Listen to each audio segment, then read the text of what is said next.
அப்படின்ற ஒரு விஷயம் எல்லாருக்கும் நம்மளுக்கு தெரிய வரும். இன்னொரு விஷயம் என்னன்னா, கடவுள் எப்படி இருக்கிறார்? நம்மளுடைய கடவுள் பரிசுத்தம் உள்ள கடவுளாக இருக்கிறார். எப்படி பரிசுத்தம் உள்ள கடவுளாக இருக்கிறார்? அவர் பாவத்தை என்ன பண்ண மாட்டார்? அங்கீகரிக்கவும் மாட்டார், அதை சகிக்கவும் மாட்டார். அவர் என்ன பண்ணுறாரு? பாவத்தை பாராத சுத்த கண்ணர்னு போட்டிருக்குது. என்ன போட்டிருக்குது? பாவத்தை பாராத சுத்த கண்ணர் அப்படின்னு சொல்லிட்டு போட்டிருக்குது. அதில் வந்து இங்கிலீஷில் டாலரேட் அப்படின்னு சொல்லிட்டு போட்டிருக்குது. அந்த டாலரேட் என்ற ஒரு வார்த்தைக்கு என்ன அர்த்தம்னா, அவர் பாவத்தை சேர்த்து கொள்ளவும் மாட்டாராம், அதை அங்கீகரிக்கவும் மாட்டாராம். அவர் பாவத்தை வந்து ருசிக்க மாட்டார், பாவத்தை தன்னோடு கூட சேர்த்து கொள்ள மாட்டார், பாவத்தை எந்த நேரத்துலையும் தன்னோடு கூட அவர் சேர்த்து எந்த சூழ்நிலையிலையும் அவர் என்ன பண்ண மாட்டார்? பாவத்தை தன்னோடு கூட சேர்த்து கொள்ளாத ஒரு பரிசுத்தமுள்ள ஒரு தேவனாக அவர் இருக்கிறார். அதான் யெகோவா மெக்காத்திஸ், நம்மளை பரிசுத்தமாக்கக்கூடிய கர்த்தர். இப்போ தேவன் அன்பா இருக்கிறார் அப்படின்ற ஒரு விஷயத்தை நம்ம புரிஞ்சு கொள்ளும் போது, இந்த இன்னொரு விஷயம், அவர் பரிசுத்தமாகவும் இருக்கிறார் என்ற ஒரு விஷயத்தை நம்ம புரிஞ்சுக்கணும். இப்போ ரட்சிக்கப்பட்டவங்க கூட கடவுள் நம்மள்ட்ட என்ன எதிர்பார்க்குறாரு?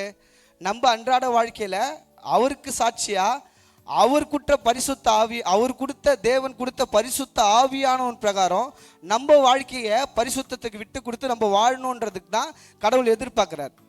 அதனால தான் சொல்கிறாரு, உனக்கு கண்ணு இடரல் உண்டாக்குனால் அதை பிடுங்கி போடு, எரிஞ்சி போடு. நீ நரகத்தில் போகிறது தள்ளுறதை பார்க்கலாம், உன் சரீரத்தில் ஒரு அவயம் கெட்டு போனால் உனக்கு என்னது? நலமாக இருக்கும். அதனால கடவுள் வந்து எந்த ஒரு நேரத்திலையும் அவர் வந்து பாவத்தை தன்னோடு கூட சேர்த்து கொள்ளவே மாட்டார். அப்படி சேர்த்து கொள்றான்னு சொல்லிட்டு ஒருத்தன் போதிக்கிறானா, அவன் கடவுளை விட்டு விலகி போயிட்டு இருக்கிறான். இல்லை பரவாயில்ல, பாவம்லாம் ஒன்றும் இல்லை, பிரச்சனை இல்லை அப்படின்னு சொல்லும் போது அவன் அங்கே என்ன பண்ணிட்டு இருக்கான்னா, கம்ப்ளீட்டாக அவன் என்ன பண்ணுறான்? கடவுளை விட்டு தூரம் போயிட்டு இருக்கிறான். அதனால கடவுள் எப்படி இருக்கிறாரு? அன்பாகவே இருக்கிறார். நிறைய சர்ச்சஸில் என்ன சொல்லுவாங்கன்னா, கடவுள் ரொம்ப கொடூரமாக இருக்கிறாருன்ற மாதிரி என்ன பண்ணுவாங்க? போதிச்சுட்டு இருப்பாங்க. ஆனால் நம்ம ஆண்டவர் அப்படி கிடையாது. நம்ம ஆண்டவர் என்ன பண்ணுறாரு? அன்பாகவே இருக்கிறார். இப்போ அன்பாகவே இருக்கிறார் அப்படின்னு சொல்லிட்டு ஆண்டவர் சொல்லும் போது, அதே போலவே அவர் கோபமாகவே இருக்கிறார் அப்படின்னு சொல்லிட்டு பைபிள் சொல்லலை. இப்போ பைபிள் என்ன சொல்லுது? அவர் அன்பாகவே இருக்கிறார் அப்படின்னு தான் சொல்லுது. அவர் கோபமாகவே இருக்கிறார்னு சொல்லிட்டு சொல்லலை. இப்போ கோபத்துக்கு காரணம் நம்மளுடைய ஆண்டவர் கிடையாது. கோபத்துக்கு காரணம் பாவம். பாவம் தான் அவர் கோபப்படுத்துது. இப்போ நம்ம அன்றாட வாழ்க்கையில் நம்ம கோவப்படுறோன்னா, நம்ம தான் கோபத்துக்கு காரணராக இருக்கிறோம். நம்ம தான் அந்த கோபத்துக்கு காரணர். ஆனால் நம்மளுடைய ஆண்டவர் அன்புக்கு காரணராக இருக்கிறார். அன்பின் ஊற்று தான் அவர். அன்பு அவரிடத்துலேருந்து புறப்பட்டு வருது. அன்புக்கு அதிபதி அவர் தான். இப்போ ஒரு அவிஸ்வாசி தப்பை ஏதோ ஒரு நல்லது செய்கிறான், அது எங்கேருந்து வருது? இயற்கையாக ஆண்டவர் படைக்கும் போது அவனுக்குள்ளே அன்பு வச்சு படைச்சிருக்கிறார். கெட்ட விஷயம் எங்கே வருது? சாத்தானால வந்து ஏதே தோட்டத்தில் அவன் இப்போ சாத்தான் வந்து என்ன பண்ணான்? ஆதாம் ஏவாளை வஞ்சிச்சு அந்த தீமையான காரியங்கள் உள்ள வர்றதுக்கு ஆதாம் ஏவாள் அலோவ் பண்ணதுனால அந்த தீமையான காரியம் பிசாசுகிட்டேருந்து வந்தது. ஆனால் அன்பு என்ற ஒரு விஷயம் யார்கிட்டேருந்து வந்தது? நம்மளுடைய ஆண்டவர்கிட்டேருந்து வந்தது. அதனால நம்மளுடைய ஆண்டவர் எதை பண்ணாலும் அவருடைய அன்பின் நிமித்தை தான் பண்ணுவார். இப்போ அவருடைய தன்மைகளை நாம் புரிஞ்சுக்கணும் கரெக்டாக. ஒன்று வந்து அவருடைய அன்புன்னு சொன்னேன், இன்னொன்று வந்து அவருடைய பரிசுத்தம் சொன்னேன், இன்னொன்று வந்து அவருடைய நீதி. எது பண்ணாலும் அவர் நீதியாக தான் பண்ணுவார். இப்போ அவர் நீதி உள்ளது கடவுள். அதை ஷார்ட்கட் கண்டுபிடிச்சி ஒரு ஷார்ட்கட்டில் அவர் எங்கேயுமே போக மாட்டார். எதை செஞ்சாலும் கரெக்டாக ப்ராப்பராக பிளான் படி செய்வார். அவர் குறுக்கு வழியெலாம் கண்டுபிடிக்க மாட்டார் அவர். அதனால அவர் அன்பாக இருக்கிறாருன்னு சொல்லிட்டோம். அவர் பரிசுத்தத்துக்கு அவர் அநீதி உள்ளவராக மக்களை மன்னிக்க மாட்டார். புரியுதா நான் சொல்கிறது உங்களுக்கு? அவர் அன்பாக இருக்கிறாருன்னு சொல்லிட்டோம், அவர் பரிசுத்தத்துக்கு எதிராக இருந்துட்டு பரவாயில்ல மக்களை மன்னிக்கலாம் அப்படின்னு சொல்லிட்டு மன்னிக்க மாட்டார். ஏன்னா அவர் பரிசுத்தத்துக்கு ஏற்ற விதத்தில் மக்களை மன்னிப்பார். அந்த விஷயத்தை தான் நம்ம இன்னைக்கு பார்க்க போகிறோம். ஓகேவா? அப்போ என்ன பண்ணுவார்? பரிசுத்தத்தில் ஏற்ற விதத்தில் அவர் மன்னிக்கிற ஒரு கடவுளாக நம்மளுடைய வாழ்க்கையில் நம்மளுடைய ஆண்டவர் இருக்கிறார். ஓகேவா? கடவுள் உங்களை ஆசீர்வதிக்கிட்டோம். ஒரு 2 நிமிஷம் நான் உங்களை ஆசீர்வதிக்கிறேன். இயேசுவின் நாமத்தினால எல்லாம் நல்லா இருப்பீங்க. எப்போவுமே நான் எல்லாத்தையும் ஆசீர்வதிப்பேன். இன்றைக்கி டைரெக்டாக மெசேஜ்குள்ளே நான் போயிட்டேன். இயேசுவின் நாமத்தினால எல்லாம் நல்லா இருப்பீங்க. கர்த்தர் உங்களை வல்லமையை எடுத்து பயன்படுத்துவார். உங்கள் வாழ்க்கையில் பரிசுத்த ஆவியானவர் என்றைக்குமே உங்களை விட்டு விலகி போகவே மாட்டார். கிறிஸ்துவின் அன்பு உங்களை நெருக்கி ஏவும். சுவிசேஷம் சொல்கிற வாயாக உங்கள் வாய் இருக்கும். எல்லாம் நல்லா இருப்பீங்க. இயேசுவின் நாமத்தினால எல்லாத்தையும் நான் ஆசீர்வதிக்கிறேன். நோய் நொடி இல்லாமல் எப்போவுமே கடவுளுடைய அன்புல இணைக்கப்பட்டவர்களாக நீங்கள் இருப்பீங்க. கடவுள் உங்களை எக்காரணத்தை கொண்டோம் எந்த சூழ்நிலையிலையும் உங்களை வந்து அவர் மறக்கவே மாட்டார். மறவாமல் நினைக்கிற தேவன். இன்னொரு விஷயம் என்னன்னா, கர்த்தர் நம்மளுடைய வாழ்க்கையில நம்மளுக்கு மெய்ப்பரா இருக்கிறார். எப்படி இருக்கிறார்? கர்த்தர் மெய்ப்பரா இருக்கிறார். யார் மெய்ப்பரா இருக்கிறார்? கர்த்தர். அவர் மெய்ப்பரா இருக்கிறார். சங்கீதம் 23:1 யாராச்சும் ஒருத்தர் வாசிங்க. நான் தாழ்ச்சி அடையேன். நம்மள வாழ்க்கையில எப்படியாப்பட்ட ப்ராப்ளம் வந்தாலும் சரி, ஒரே ஒரு விஷயத்தை மட்டும் கத்துக்கோங்க, உங்களை வழிநடத்தக்கூடிய மெய்ப்பர் நம்மளோடு கூட இருக்கிறார். அந்த ஒரு விஷயத்தை நம்ம உணரணும். எந்த ஒரு காரியமா இருந்தாலும் சரி, நம்மளுடைய வாழ்க்கையில கர்த்தர் நம்மளுடைய மெய்ப்பரா இருக்கிறார். நம்ம தாழ்ச்சி அடைந்து போக மாட்டோம், நம்ம சோர்ந்து போக மாட்டோம், பலனற்று திகைத்து வெறுமை நம்மளுடைய வாழ்க்கையில இருக்காது. ஏன்னா கர்த்தர் எல்லா நேரங்களிலும் நம்மளுக்கு சமாதானத்தை அளித்து நம்மளை வழி நடத்த நித்தமும் வல்லவரா இருக்கிறாரு. கர்த்தர் நம்மளுடைய மெய்ப்பரா இருக்கிறார். ஓகேவா? அவர் என்ன பண்ணுவார்? நம்ம வந்து அந்த காலத்துல வந்து மெய்ப்பர், இந்த காலத்துல தான் மெய்ப்பர் ஆடுகள் மேய்க்கிறவன் அப்படின்னு சொன்னா தாழ்வா பார்க்குறோம். என்ன பண்றோம்? ஆடு மேய்க்கிறவனா அப்படின்னு சொல்லிட்டு நான் பார்க்குறோம். அந்த காலத்துல அந்த மாதிரி முறைமைகள்லாம் இல்லை. அந்த காலத்துல ஆடுகள் மேய்க்கிறது தான் இருக்கிறதுல என்னது பெரிய வேலை. ஏன்னா இந்த காலத்துல என்ன நடந்ததுன்னா, ஃபுல்லா டெக்னாலஜிலாம் வளர்ந்துருச்சு. அதனால இன்னைக்கு அதுக்கேற்ற மாதிரி என்ன ஆயிடுச்சுன்னா, அந்த வேலைகள் அந்த வேலையோட கனம் வந்து கம்மியாயிடுச்சு. ஆனால் அந்த காலத்தில் ஆடுகள் மேய்க்கிறது தான் சிறந்த வேலை. அதனால கர்த்தர் நம்மளுடைய மெய்ப்பரா இருக்கும் போது தன்னுடைய ஆடுகளுக்காக ஜீவனை கொடுக்குற ஒரு மெய்ப்பரா நம்மளுடைய வாழ்க்கையில் இருக்கிறார். அவர் எப்படின்னா, அந்த காலத்தில் கூலிக்கு வேலை செய்கிற ஆடுகளுக்காக வேலை செய்கிற மெய்ப்பன் என்ன பண்ணுவான்? அதை விட்டுட்டு போயிட்டு வந்த பிறகு ஆடுகளை கொள்ளடிக்க வந்த பிறகு என்ன பண்ணுவான்? அவன் வந்து என்ன பண்ணுவான்? விட்டுட்டு ஓடிடுவான். ஆனால் நம்மளுடைய ஆண்டவர் அப்படி கிடையாது. நம்மளுடைய ஆண்டவர் நம்மளுக்காக ஜீவனையை கொடுக்குற ஆண்டவராக இருக்கிறார். ஓகேவா? அதனால நம்மளுக்கு வந்து கர்த்தர் நம்ம கூட இருந்தால் நம்ம பயப்படக்கூடாது. எதுக்குமே என்ன தெரியும், கர்த்தர் நம்மளுடைய மெய்ப்பராக இருக்கிறார். நம்மளுக்கு கர்த்தர் என்ன பண்ணல? பயமுள்ள ஆவியை தரல, அன்பும் பலமும் தெளிந்த புத்தி உள்ள ஆவியை தந்திருக்கிறார். ஓகேவா? அதனால கர்த்தர் நம்ம கூட இருக்கிறாரு, நம்ம அன்றாட வாழ்க்கையில எதுலுமே நம்ம பயப்படக்கூடாது என்ற உணர்வு நம்மளுடைய வாழ்க்கையில என்னைக்குமே எப்பவுமே நம்மளுக்கு இருக்கணும். ஓகேவா? கர்த்தர் நம்மளை வழி நடத்துறாரு என்ற ஒரு உணர்வு நம்மளுடைய வாழ்க்கையில எப்பவுமே இருக்கணும். அதனால கர்த்தர் நம்மளுடைய அன்றாட வாழ்க்கையில நம்மளுடைய மெய்ப்பரா இருக்கிறார். ஓகேவா? அவர் நம்மள என்ன பண்ணாரு? புல்லுள்ள இடங்கள்ல மெய்ப்பார். இப்ப சங்கீதம் 23:3 யாராச்சும் வாசிங்க. 3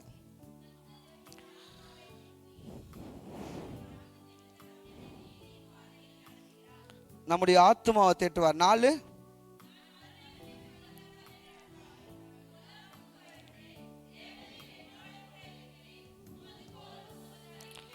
நான் மரண இருளில் பள்ளத்தாக்கில் நடந்தாலும் அப்படின்னு சொல்லி போட்டிருக்குது. ஆனால் எபிரேயத்தில் எப்படி இருக்குதுன்னா, நான் மரண இருளில் பள்ளத்தாக்கில் நடக்கும் போதும் நான் வந்து பொல்லாப்புக்கு பயப்பட மாட்டேன். ஏன்னா ஆண்டவருடைய கோலும் அவருடைய தடியும் நம்மளை தேற்றும். உங்கள் வாழ்க்கையில் என்ன சூழ்நிலை இருந்தாலும் ஒரே ஒரு விஷயத்தை மட்டும் ஞாபகம் வச்சுக்கோங்க, கர்த்தர் உங்களை நித்தமும் நடத்துவார். உலகத்தின் முடிவு பரியந்தம் சகல நாட்களிலும் நான் உங்களோடு கூட இருக்கிறேன்னு சொன்ன கர்த்தர் நம்மளோடு கூட இருந்து அவர் வார்த்தைக்கு உண்மை உள்ளவராக இருந்து அவர் நம்மளை வழி நடத்த வல்லவராக இருக்கிறார். ஆமேன், ஹல்லேலூயா. ஓகே, ஆசீர்வாதம் முடிஞ்சிச்சு. இப்போ வந்து நம்ம செய்திக்கு வரலாம். ஓகேவா? இப்போ நான் ஆல்ரெடி என்ன சொல்லிட்டு இருந்தேன்? தேவன் அன்பாக இருக்கிறார். அவர் அன்பு எப்படி வெளிப்பட்டது அந்த ஒரு விஷயத்தை குறித்து நம்ம பார்க்கலாம். ஓகேவா? எப்படி அவருடைய அன்பு வெளிப்பட்டது? அவருடைய அன்பு எப்படி வெளிப்பட்டது? இயேசு கிறிஸ்துவின் மூலமாக தான் அவருடைய அன்பு வெளிப்பட்டது. தேவனுடைய கம்ப்ளீட் வெளிப்பாடே நம்மளுடைய ஆண்டவராகிய இயேசு கிறிஸ்து தான். முழுமையான வெளிப்பாடே ஆண்டவராகிய இயேசு கிறிஸ்து தான். தேவத்துவத்தின் கொலோசியன்ஸ் 2:9 வாசிக்கிறோம், தேவத்துவத்தின் பரிபூர்ணம் எல்லாம் சரீர பிரகாரமாய் அவருக்குள் வாசமாய் இருந்ததான். யாருக்குள்ள வாசமா இருந்தது? இயேசுக்குள்ள வாசமா இருந்தது. அதனால எபிரேயர் 1 வாசிங்க யாராச்சும். பூர்வ காலத்தில் பங்கு பங்காக பகுதி பகுதியாக மைக் இல்லையா? மைக் விடுறா.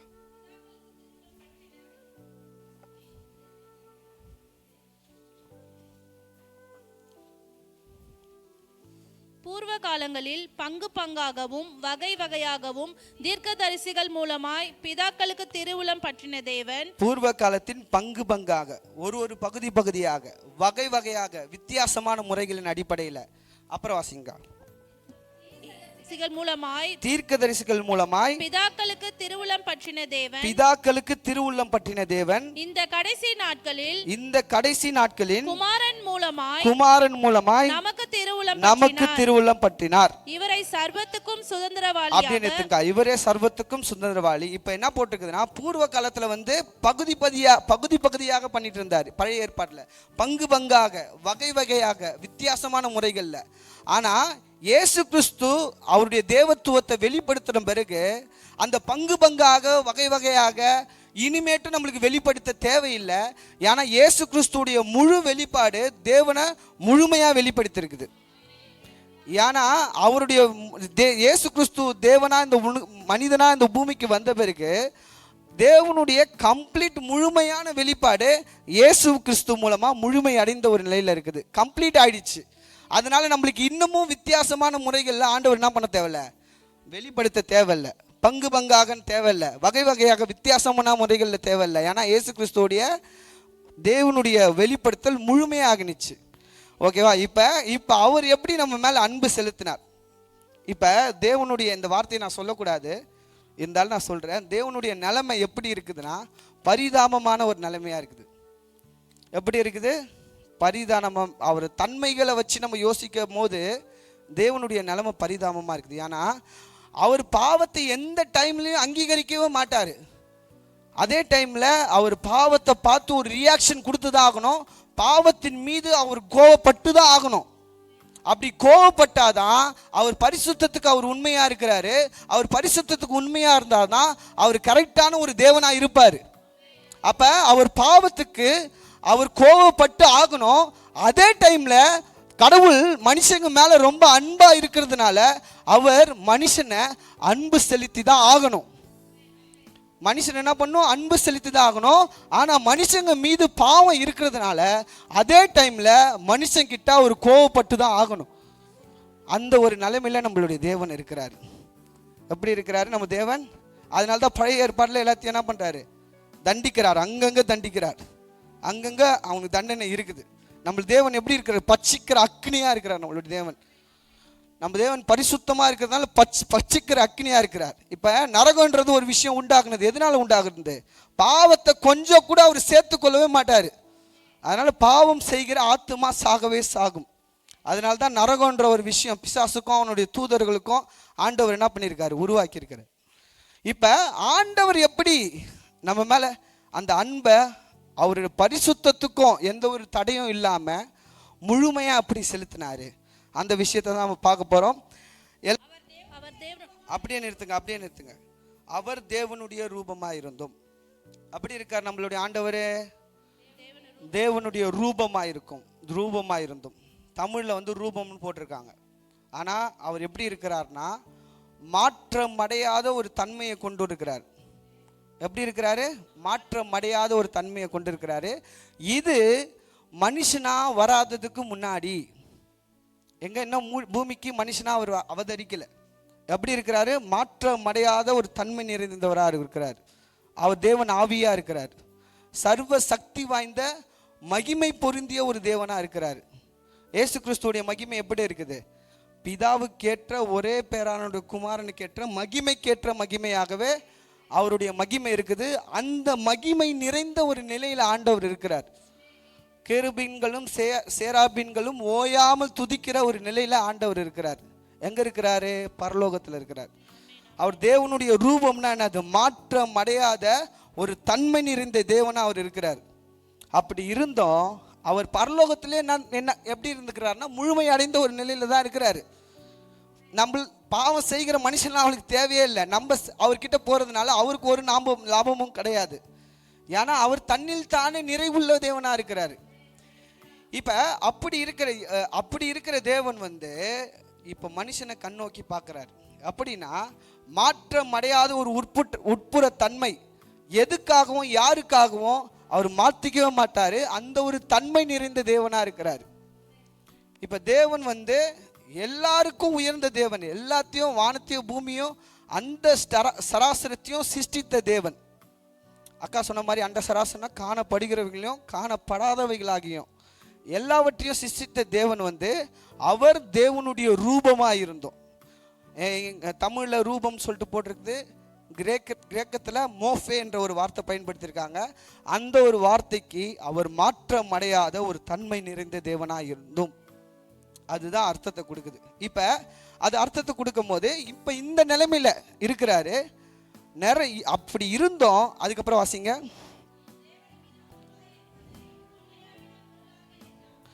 தேவனுக்கு சமமாய் இருப்பதை கொள்ளையாடின பொருளாக எண்ணாமல். யாருக்கு சமமாய் இருக்கிறாரு? பிதாவுக்கு சமமாய் இருக்கிறார். பிதாவை போலவே இவரும் மாற்றம் அடையாத ஒரு தன்மை நிறைந்த தேவனா இருக்கிறார். மாற்ற முடியாத ஒரு மகிமை நிறைந்த தேவனா இருக்கிறார். சர்வ சக்தி வாய்ந்த ஒரு தேவனா இருக்கிறாரு.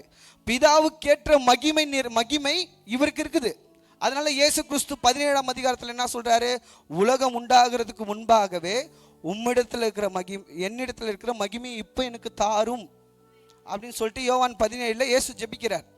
அப்ப இயேசு ஜெபிக்கும் போது மனுஷனா அவர் வரத்துக்கு முன்பாகவே தேவ மகிமை நிறைந்தவராய் பிதாவுக்கு சமமானவராய் அவர் இருக்கிறார். இந்த ஒரு நிலையில இருந்து கூட அவர் என்ன பண்றாருன்னா, மனுஷன் மேல அன்பா இருந்ததுனால அதை கொள்ளையாடின பொருளாக எண்ணாமல் அப்படின்னு சொல்லிட்டு போட்டிருக்குது. ஆனா அது எப்படின்னா, ஒரு திருடன் நகையை பிடிச்சிப்பான், டைட்டா பிடிச்சிப்பான். நகையை ஒரு இடத்துல இருந்து கொள்ளையாடிட்டு வந்தான்னு வச்சுக்கோ, இருட்டில் எங்கேயாச்சும் போட்டுருவானா அப்படின்னு சொல்லிட்டு டைட்டாக பிடிச்சிக்கிட்டு அது எங்கேயுமே போட மாட்டான். எங்கேயுமே போடாமல் டைட்டாக பிடிச்சிக்கிட்டு எங்கேயாச்சும் விழுந்துருமான்னு சொல்லிட்டு அது வீட்டுக்கு ஏற்றுற வரைக்கும் பற்றி பிடிச்சிப்பான். அதை விட்டுற மாட்டான் எங்கேயும். ஏன்னா அது விட்டுட்டானா அவன் திருநது வேஸ்ட் ஆகிடும். அந்த மாதிரி கொள்ளையாடின பொருளாக எண்ணாமல் அவருடைய மகிமையும் அவருடைய கனத்தையும் பற்றி பிடிச்சி டைட்டாக வச்சுக்காம அவர் நம்ம மேலே அன்பாக இருந்தபடினால தேவன் மாம்சத்தில் வெளிப்பட்டார். அவருடைய மகிமையை விட்டு தேவனுக்கு சமமாக இருக்கிற ஒரு நிலை, அவர் மகிமையை விட்டு இறங்கி வந்தார். நம்ம 1 யோவான் 14, அந்த வார்த்தை மாம்சமாகி கிருபையினாலும் சத்தியத்தினாலும் நிறைந்தவராய் நமக்குள்ளே வாசம் பண்ணினார். எந்த வார்த்தை மாம்சமாகி? ஆதியிலே வார்த்தை இருந்தது, அந்த வார்த்தை தேவனிடத்தில் இருந்தது, அந்த வார்த்தை தேவனா இருந்தது. அந்த வார்த்தை மாம்சமாகி கிருபையினாலும் சத்தியத்தினாலும் நிறைந்தவராய் நம்மளுக்குள் வாசம் பண்ணினார். இப்ப அவர் இங்கதான் ஒரு விஷயத்தை நம்ம நல்லா உன்னித்து கவனிக்கணும். இப்ப தண்ணீர் திராட்சை ரசமா மாறிடுச்சு. தண்ணீர் திராட்சை ரசமா மாறினோன்னே அவரோட தன்மையை இழந்து அது திராட்சை ரசமாக மாறிச்சு. அதே போலதான் இயேசுவும் இங்க வார்த்தை, கடவுளாகிய வார்த்தை, சகலத்தையும் உண்டாக்குனவர். ஆதியிலே வார்த்தை இருந்தது, அந்த வார்த்தை தேவனிடத்தில் இருந்தது, அந்த வார்த்தை தேவனாகவே இருந்தது. அப்ப தேவனாகவே இருந்தபோது இப்ப தண்ணீர் திராட்சை ரசமா மாறி அப்படின்னு சொல்லும் போது அதுவே இயேசு கிறிஸ்து கிட்ட போட முடியாது. இப்ப இயேசு கிறிஸ்து அந்த வார்த்தை, கடவுளா இருந்தவர் வார்த்தையா மாறி அப்படின்னு சொல்லும் போது இங்க என்ன நடக்குதுன்னா, அவரு மனுஷனா வராரு. அவர் மனுஷனா வரும்போது கூட அவர் தேவத்தன்மை நிறைந்தவரா இருக்கிறார். அவர் தண்ணீர் திராட்சை ரசமா மாறி போன மாதிரி தண்ணீர் தன்னுடைய தன்மையை இழந்து போல அவரு. ஆனா அவர் மனுஷனா வரும்போது கூட கொலைசெயர் 2:9 வாசிங்க. கொலைசெயர், ஏனெனில் தேவத்துவத்தின் பரிபூர்ணம் எல்லாம் சரீர பிரகாரமாக அவருக்குள்ளே வாசமா இருக்குது. யாருக்குள்ள வாசமா இருக்குது? இயேசுக்குள்ள வாசமா இருக்குது. அப்ப அவர் தேவத்துவத்தை விட்டுட்டு வரல, பிதாவுக்கு ஏற்ற மகிமையான ஒரு நிலையை என்ன பண்ணாரு? நம்மளுக்காக விட்டுட்டு வந்தார். அவர் அது மட்டும் இல்ல, அற்புதமான பிறப்பு இயேசு கிறிஸ்துவோடைய பிறப்பு. நான் அடுத்த வாரம் பைபிள் ஸ்டடியில் எடுப்பேன். பேசிக் பைபிள் ஸ்டடியில் இந்த ஒரு டாபிக் போயிட்டு இருக்குது, தேவனுடைய சிலுவையின் மரணம். அதுக்கப்புறம் அவரோட பிறப்பை குறித்து எடுப்பேன். அப்போ நீங்கள் கலந்து கொள்ளுங்க. அற்புதமான ஒரு பிறப்பு. ஏன்னா கன்னி மரியாள் வயிற்றுல ஆதாமுடைய பாவம் இயேசு கிறிஸ்து கிட்ட வராம அவர் அற்புதமா ஒரு சிறப்பா பிறந்தார். இப்ப இயேசு மட்டும்தான் சொல்றாரு, எனக்குள்ள பாவம் இருக்குதுன்னு சொல்லிட்டு யார் என்ன குறை கூற முடியும்? அப்ப ஆண்டவர் பரலோகத்துல இருந்து இறங்கி வந்தாரு அப்படின்னா ஒரே ஒரு காரணம், உங்களையும் என்னையும் காப்பாற்றணுன்றதுக்காக தான். ஆமென். இன்னொன்று, இப்போ அன்பு தான் டாப்பிக்கு. இன்னொன்று, அவருடைய அழகு எங்கே தெரியுமா வெளிப்பட்டது? அவருக்கு பயசையில் வாசிக்கிறோம், அவருக்கு அழகும் இல்லை அப்படின்னு சொல்லுவாங்க, சௌந்தரியமும் இல்லை அப்படின்னு சொல்லுவாங்க. ஆனால் அவர் அழகு வந்து ஒட்டுமொத்தமாக அவருடைய சிலுவையின் காட்சியில் தான் வெளிப்பட்டது. ஒட்டுமொத்த அழகையும் அவர் எங்கே காமிச்சார்னா அவருடைய சிலுவையில் தான் காமிச்சார். தேவன் மனுஷங்க மேலே எவ்வாறு அன்பாக இருக்கிறாருன்னு சொல்லிட்டு அவருடைய சிலுவையில் காட்சியில் மட்டும்தான் முழுமையாக வெளிப்பட்டது. முழுமையாக கம்ப்ளீட்டாக இப்படி ஒரு கடவுளா, இப்படி ஒரு தெய்வமா, மனுஷனுக்காக இப்படி பாடுகள் படுற, மனுஷன் மேலே அன்பாக இருக்கிற இப்படிப்பட்ட ஒரு கடவுளா அப்படின்னு சொல்லிட்டு இயேசு கிறிஸ்துவுடைய சிலுவையில் தான் அந்த காரியங்கள் தெரிய வருது. ஆமென். நம்மளுக்காக அவர் பாடுகள் பட்டார். இப்போ இந்த ஒரு விஷயத்தை தான் நம்ம புரிஞ்சுக்கணும். நான் ஆல்ரெடி சொன்னேன், கடவுள் பரிசுத்தமாக இருக்கிறார், அதே டைமில் கடவுள் அன்பாக இருக்கிறார். இப்போ அவர் பாவத்தை தண்டிச்சு ஆகணும், அதே சமயத்தில் மனிதர்களை நேசிச்சு ஆகணும். இந்த ரெண்டு விஷயமும் இயேசு கிறிஸ்து சிலுவையில் நடந்தது. ஆமென். ஹல்லேலூயா. எத்தனை பேருக்கு புரியுது புரியலன்னு எனக்கு ஒன்றும் தெரில, ஆனால் உங்களுக்கு புரியும்னு சொல்லிட்டு நான் விசுவாசிக்கிறேன். இந்த ரெண்டு விஷயம் இயேசு கிறிஸ்து சிலுவையில் நடந்தது. இயேசு நம்மளுடைய பாவங்களுக்காக அவர் தண்டிக்கப்பட்டார். ஏசாயால வாசிக்கிறோம், நம்மளுக்கு சமாதானத்தை உண்டு பண்ணும் ஆக்கினி அவர் மேலே வந்தது, அவருடைய தழும்புகளால் நம்ம என்ன பண்ணுறோம், சுகமாகிறோம். இப்போ அவருடைய தன்மைகள் தான் இயேசு கிறிஸ்துடைய சிலுவையில் வெளிப்படுது. அவர் பரிசுத்தமானவர் என்றதுனால பாவத்தை போக்குகிற ஒரு பலி தேவைப்படுது, பாவத்தை நீக்குகிற ஒரு பலி தேவைப்படுது, தேவ கோபம் தண்டிக்கப்படுறதுக்கு ஒரு பலி தேவைப்படுது. அந்த பலியாக இறங்கி வந்தவர் தான் நம்மளுடைய ஆண்டவராகிய இயேசு கிறிஸ்து. ஆமென். அவர் பட்ட பாடுகள் அநேகம். இயேசு கிறிஸ்து சிலுவையின் மரணத்தில் சும்மா நம்ம ஒருத்த மேலே அன்பு செலுத்துவோம், அன்பா இருக்கண்டா அப்படின்னு சொல்லுவோம். ஆனால் அந்த செயலின் அடிப்படையில் நம்ம என்ன பண்ண மாட்டோம், அதை சரியாக நிரூபிக்க மாட்டோம். ஆனால் இயேசு கிறிஸ்து நம்ம மேலே அன்பாக இருக்கிறன்னு சொல்லியும் அந்த செயலின் அடிப்படையில் அந்த விஷயத்தை முழுமைப்படுத்தி இருக்கிறார். நான் உன் மேலே அன்பாக தான் நான் இருக்கிறேன், உனக்காக தான் நான் பாடுகள் படுறேன், உன்னை மீட்டு கொள்ளுறதுக்காக தான் இவ்வளோ கஷ்டப்படுறேன், உனக்கு சமாதானத்தை உண்டு பண்ணுற ஆக்கினி என் மேலே வரட்டும், நீ என்னோடு கூட இருக்கும் போது அந்த பாவன்ற ஒரு விஷயம் தடையாக இருக்குது, அந்த பாவத்தை நீக்குகிற ஒரு பலியா நான் வரேன் அப்படின்னு சொல்கிறார். யோவான் ஸ்தானகர் என்ன சொல்றாரு, பாவத்தை சுமந்து தீர்க்கிற தேவ ஆட்டுக்குட்டி. என்ன சொல்றாரு, பாவத்தை சுமந்து தீர்க்கிற தேவ ஆட்டுக்குட்டி. தீர்க்கிற அப்படின்னா நம்ம தமிழ்ல என்ன பண்ணுவோம், தின்னுச்சு, எல்லாத்தையும் தின்னுட்டார். நான் மொழிபெயர்த்தக்கூடாது, அதை என்ன பண்ணோம், தீர்த்துட்டார், பாவத்தை சுமந்து தீர்த்தார். அப்படின்னா என்ன அர்த்தம்னா, பாவத்தை மனிதனுடைய பாவங்களுக்காக தன்னை ஒரு பலியா கொடுத்து மனிதர்கள் மேல வரக்கூடிய கோபத்தை நீக்கினார், பாவத்தை சுமந்து தீர்த்தார். அது மட்டும் கிடையாது, அந்த பாவத்தை போக்கினார், இல்லைன்னா அது இல்லாமல் ஆக்கினார். அதுதான் நம்மளுடைய யோவான் ஸ்தானகர் சொல்றாரு, பாவத்தை சுமந்து தீர்க்கிற தேவ ஆட்டுக்குட்டி. ஆமென். ஹல்லேலூயா. அவர் பாவத்தை சுமந்து தீர்க்கிறார் நம்மளுடைய வாழ்க்கையில. இப்ப நம்மள பாவத்தை வச்சு பிசாசு எந்த ஒரு கண்ட்ரோலும் பண்ண முடியாது. நம்மளுடைய பாவங்களை நிவர்த்தி செய்கிற கிருபாதார பலி அவரே. நம்மளுடைய பாவங்களை மாத்திரமல்ல, சர்வலோகத்தின் பாவங்களையும் நிவர்த்தி செய்கிற பலியாயிருக்கிறார். அவர் எப்படி இருக்கிறாரு, நம்மளுடைய பாவங்களை மாத்திரம் அல்ல, சர்வலோகத்தின் பாவங்களையும் நிவர்த்தி செய்கிற ஒரு பலியா இருக்கிறார். எப்படின்னா, இப்ப இயேசு கிறிஸ்து இந்த உலகத்தினுடைய ஒட்டுமொத்த ஜனங்களுக்காகவும் சிலுவையில் மரிச்சார்.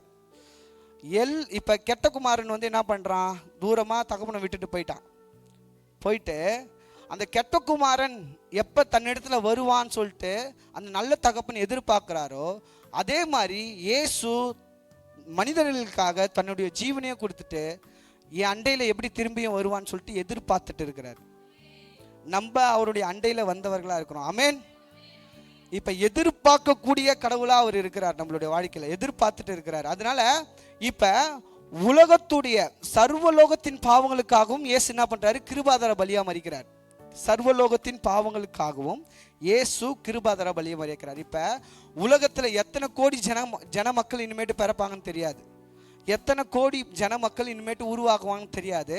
ஆனா அத்தனை கோடி ஜனங்களையும் ரட்சிக்க இயேசு கிறிஸ்துவுடைய சிலுவையின் மரணம் ஆற்றல் நிறைந்ததா இருக்குது. எத்தனை கோடி ஜனமா இருந்தாலும் சரி, அதை நம்ம விசுவாசிச்சு, இயேசு என்னுடைய பாவங்களுக்காக தான் மரித்தார், என்னுடைய பாவங்களுக்காக தான் உயிர் தேர்ந்தார், எனக்காக மறுபடியும் திரும்பி வரப்போகிறார் அப்படின்னு நம்ம இருதயத்தில் உண்மையா விசுவாசிக்கும் போது இயேசு முழுமையா ரட்சிக்க வல்லவராக இருக்கிறார். ஆமேன். அது மாதிரி நம்ம இப்போ அங்கே இயேசு கிறிஸ்து கிருபாதார பலியா நம்மளுக்காக மரிக்கிறார். கிருபாதார பலியா நம்மளுக்காக மரிக்கும் போது அந்த கிருபாதார பலி என்பது நம்மளுக்காக தேவ கோபம் அவர் மேலே சுமத்தப்படுது. அதே நேரத்தில் நம்மளுக்காக பாவம் போக்குகிற ஒரு பலியாகவும் அவர் மரிக்கிறார். ஆமேன், ஹல்லேலூயா. இப்போ இந்த ஒரு விஷயம் தான் புரிஞ்சுக்கணும் நம்ம. இப்போ அவர் பரிசுத்தமாக இருக்கிறார். காட் எப்படி இருக்கிறாரு? பரிசுத்தமாக இருக்கிறார். இப்போ பரிசுத்தமாக இருக்கிறதுனால பாவத்தை தண்டிச்சு தான் ஆகணும், அந்த ஒரு நிலையில் இருக்கிறாரு. அதே டைமில் அவர் அன்பாக இருக்கிறதுனால மனுஷனை தன்னோடு கூட காப்பாற்றி கொண்டு தான் ஆகணும் ஒரு நிலைமையில் இருக்கிறாரு. ஆனால் அவர் அன்பு மனுஷன் மேலே செலுத்துறதுக்கு அவர் பரிசுத்தத்துக்கு எந்த ஒரு தடையும் இல்லாமல் தன்னையே தானே ஜீவ பலியாக கொடுத்து அவர் என்ன பண்ணார்? அந்த பாவங்கள் என் மேலே சுமத்தப்படட்டும், சமாதானத்தை உண்டு பண்ணுற ஆக்கினி நான் ஏற்றுக்கிறேன் அப்படின்னு சொல்லிட்டு நம்ம அந்த பாவத்தின் நிமித்தமாக வருகிற தேவக்கோவம் இயேசு பெற்றுக்கொண்டார்.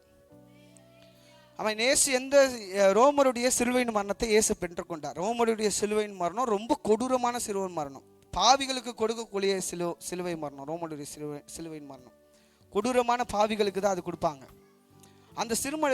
அந்த சிலுவையின் மரணத்தை இயேசு ஏன் அனுபவிச்சார்னா, அவருடைய பாவங்களுக்காக அனுபவிக்கல, நம்மளுடைய பாவங்களுக்காக அனுபவிச்சார். ஏன்னா நம்ம மேலே வரக்கூடிய தண்டனை அவர் மேலே வந்தது. ஐ மீன், அந்த ஒரு சிலுவையின் மரணத்தில் தான் பிதாவின் கோபம் முழுமையாக தணிஞ்சது. அந்த ஒரு சிலுவையின் மரணத்தில் தான் தேவனோடு கூட நம்ம ஒப்புரவாக இருக்கிறோம். அந்த ஒரு சிலுவையின் மரணத்தில் தான் தேவனுடைய பிள்ளையாக்கப்பட்டிருக்கிறோம். அந்த ஒரு சிலுவையின் மரணத்தில் தான் அப்பா பிதாவை கூப்பிடுகிற புத்திர சுவிகார ஆவியை நம்ம பெற்றிருக்கிறோம்.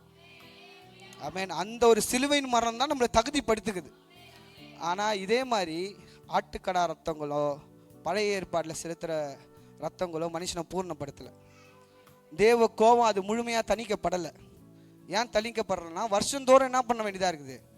பலி செலுத்த வேண்டியதாக இருக்குது. ஆனால் ஆண்டவர் அவருடைய பலி நிமித்தமாக நம்மளை என்ன பண்ணியிருக்காரு? என்றென்றைக்கும் பூர்ணப்படுத்தியிருக்கிறார். என்னைக்குமே அவர் என்ன பண்ணியிருக்காரு? நம்மளை பூரணப்படுத்தியிருக்காரு.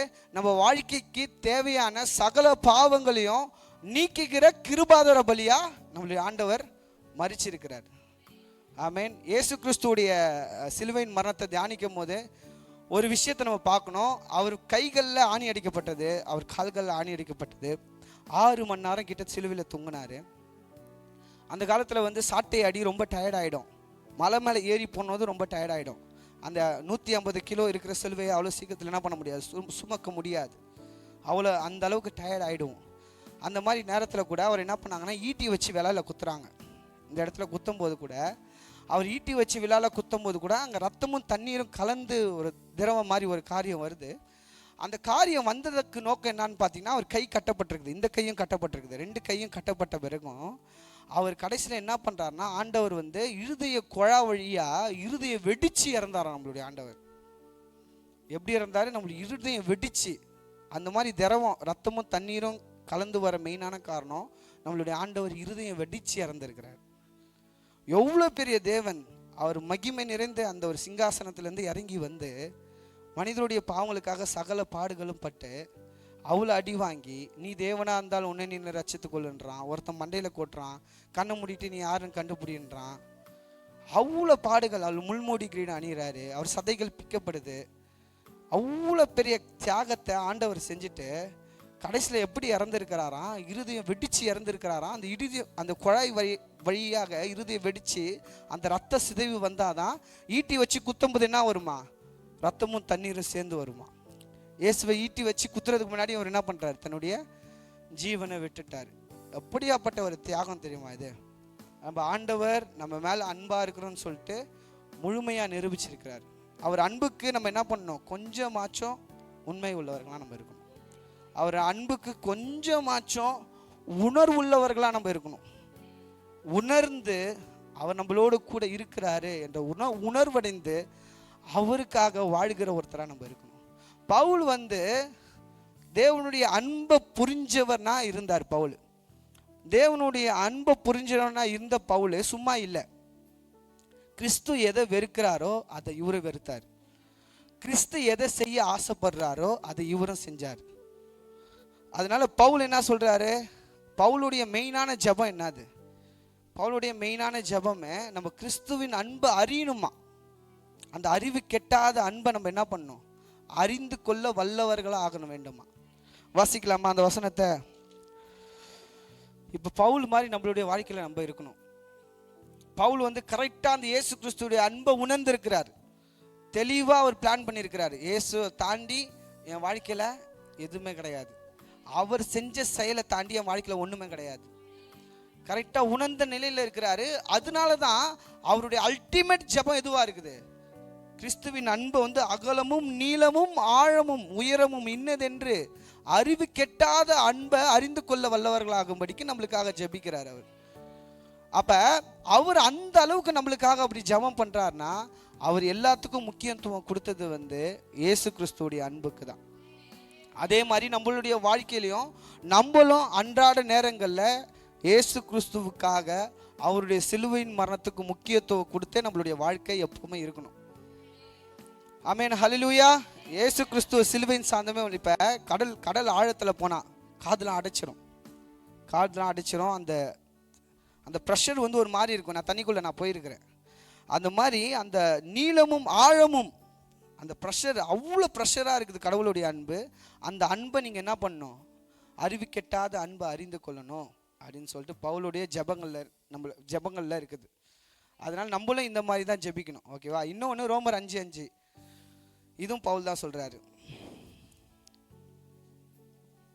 தேவனுடைய அன்பு நம்மளுடைய இருதயங்களை ஊற்றப்பட்டிருக்கிறபடினால அந்த ஒரு காரியம் நம்மளை வெக்கமே படுத்தாதான். நம்மளுடைய பவுல் சொல்றாரு, தேவனுடைய அன்பு நம்ம இருதயத்தில் ஊற்றப்பட்டிருக்குதான். ஏசப்பா அவருடைய பெரிதான அன்பு நம்மளுடைய இருதயத்தில் ஊற்றப்பட்டிருக்குது. அந்த நம்பிக்கை உங்கள் வாழ்க்கையில் எதை குறித்து வெக்கப்படுத்தாது. ஏன் எதை குறித்து வெக்கப்படுத்தாதுதான்? நம்ம பாவியா இருக்கும் போதே நம்மளுக்காக கிறிஸ்து இயேசு என்ன பண்ணியிருக்காரு? மரித்திருக்கிறார், பலியாகி இருக்கிறார். அதனால எந்த ஒரு எதிர்பார்ப்பும் கிடையாது. அவர் எதிர்பார்த்து அவர் சிலுவையில் மறிக்கல. இப்போ நம்ம உதாரணத்தை சொல்கிறேன். நம்ம யாருடைய அன்பையும் நம்ம எதிர்பார்க்க தேவை கிடையாது. எந்த நேரத்துலையோ எல்லா சூழ்நிலையிலையும் நம்ம மேலே முழுமையாக அன்பு செலுத்த ஒரு நபர் இருக்கிறார். அவர் தான் நம்மளுடைய ஆண்டவராகிய இயேசு. அதனால் மனுஷனுக்கு கால் பண்ணலையே, ஃபோன் பண்ணலையே, என்னை விசாரிக்கலையே, அது பண்ணலையே, இது பண்ணலையே, அவன் இது மாதிரி பண்ணிட்டான், அவன் வீட்டுக்கு ஒரு தண்ணி கூட கொடுக்கல, அவன் இது மாதிரி பண்ணிட்டான், அது மாதிரிலாம் எதுக்கும் புலம்பி அது மாதிரிலாம் இருக்க தேவையில்ல. நம்மளை எந்த நேரமோ எந்நேரமோ ஒருத்தர் முழுமையாக நேசிக்க வல்லவராக இருக்கிறார். அதனால் உங்கள் வாழ்க்கையில் எதை குறித்தும் நம்ம என்ன பண்ணக்கூடாது? கலங்கக்கூடாது. அந்த நம்பிக்கை தேவனுடைய எப்படி அவருடைய அன்பு இருக்குதான், வெள்ளம் போல இருக்குதான். ஒரு வெள்ளம் அப்படி இருக்கும். தேவனுடைய நம்ம இருதயத்தில் ஊற்றப்பட்டிருக்குது. அந்த நம்பிக்கை நம்மளை ஒருபோதும் ஒரு நாளமோ ஒரு நேரமோ எந்த ஒரு நிமிடமோ நம்மளை வெக்கப்படுத்தவே படுத்தாது. அதனால பவுல் மாதிரியே அவருடைய அன்பை உணர்ந்த நிலையில நம்மளுடைய வாழ்க்கை இருக்கணும். நம்ம வாழ்க்கை மாற்றப்பட்டிருக்கணும். நம்ம கடவுளுடைய அன்பை மாத்திரம் கேட்டுட்டு நம்மளுடைய வாழ்க்கை மாறாமல் இருக்கக்கூடாது. ஏன்னா பவுல் அந்த மாதிரி இல்லை. எல்லாத்தையும் அப்படியே விட்டுட்டார். அவர் குப்பை நஷ்டம் என்று விட்டுட்டார். பவுல் யாரு? கமானியல் பாதப்படியில் படித்தவர். அதையும் விட்டுட்டு வந்தார். ரோமருடைய குடியுரிமை பெற்றவர். அதெல்லாம் ஒரு பொருட்டாவே எண்ணல. எல்லாத்தையும் அவர் விட்டுட்டு வந்தார். எதனால விட்டுட்டு வந்தார்? இயேசு கிறிஸ்துடைய அன்பை சரியான விதத்தில் புரிஞ்சுக்கிட்டார். சரியான விதத்தில் புரிஞ்சது மாத்திரம் இல்லை, சரியான விதத்தில் உணர்ந்து வாழ்ந்தா இயேசுக்காக தான் வாழணும் அப்படின்னு சொல்லிட்டு ஒரு தீர்மானம் எடுத்து இயேசுவை சிலுவை நோக்கி ஓட ஆரம்பிச்சிட்டார். வாசிக்கலாமா? 2 கொரிந்தியர் 5:14. கிறிஸ்துவுடைய அன்பு எங்களை நெருக்கி ஏவுகிறது. என்ன சொல்றாரு பவுல்?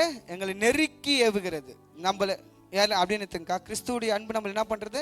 நெருக்கி ஏவுகிறது. நான் இந்த நேரத்தில் என்னையும் உட்கொண்டு நான் ஆசீர்வதிக்கிறேன்.